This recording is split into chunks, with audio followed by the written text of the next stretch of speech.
popular media is currently blaming the Ampatuans and by extension the Arroyo government for the massacre in Maguindanao. To what extent can we actually blame the Arroyo administration, meaning not just Arroyo but everyone in it, for the Maguindanao massacre? Well, for the Maguindanao massacre, and as far as the 57 people who were massacred, the 57 innocent lives taken, I would say that we must completely blame government for the entire thing. Completely? Yes. If you read the stand that the organization has released regarding the massacre, we stated that the issue in Mindanao has never been, it has never been nationalism, it has never been autonomy, it has never been religion, all those popular things that we think, the Mindanao wants to secede, that has never been the issue in Mindanao.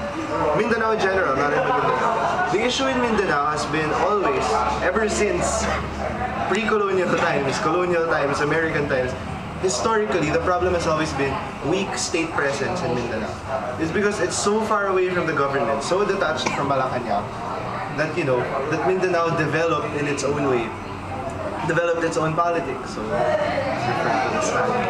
its own politics. Well, Maguindanao is part of a region called the Autonomous Region in Muslim Mindanao. So in your opinion, should the ARMM be autonomous in the first place? Well, that entirely depends on what the government wants to do with them.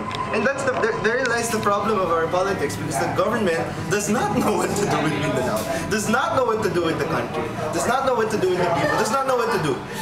The only thing that it knows is that it has to retain in power, so that the old system of patron-client politics can ensue.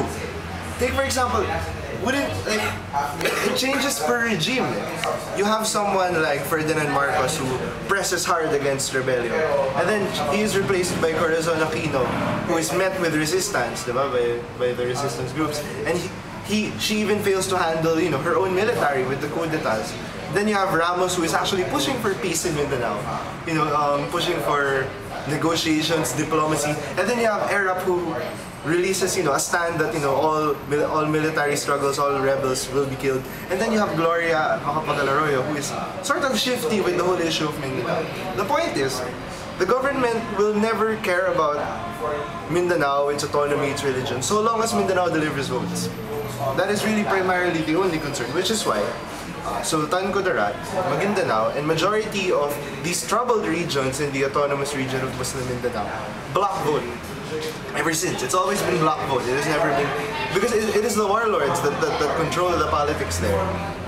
So in essence, we see the warlord as a middleman between Malacanang and the democratic system implemented in Mindanao. Can democracy propagate in Mindanao? No, it cannot. Right now, it cannot. Because democracy is a concept that they are not used to. Historically, culturally, these things arise, essentially. Do we have to impose this democracy on them, or? Again, that depends entirely on government. Because the issue with Mindanao has always been very shifty. They're Muslim, and it's supposed to make all the difference in the world. That's what usually people think, but we're saying no. The fact is, government doesn't know what to do. They don't know what to do with them. So, should they impose democracy? Well, if they as the elected government think it's the best thing to do for the people of Mindanao, then they should impose democracy. But then there arises the question: are they even the legitimately elected government? So that's probably why they do not know what the people